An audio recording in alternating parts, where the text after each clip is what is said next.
நிக்கிறாங்க.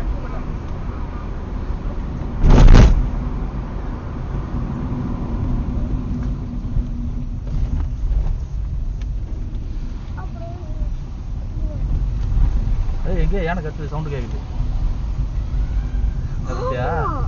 சீர சீர சீர சீர சீர நீங்க தான் சீக்கிரமா ஓட்டணும். எங்களை சீக்கிரம் போலாம்ண்ணா, சீரம் போலாம்ண்ணா. 5 நிமிஷம் இருக்கு. ஏய் ரோட்ல நிக்குது யானை. ஆமா என்னாச்சு? இப்பதான் ரோட் கிராஸ் பண்ணிருக்குப்பா. ச்சே மிஸ் பண்ணிட்டோம்.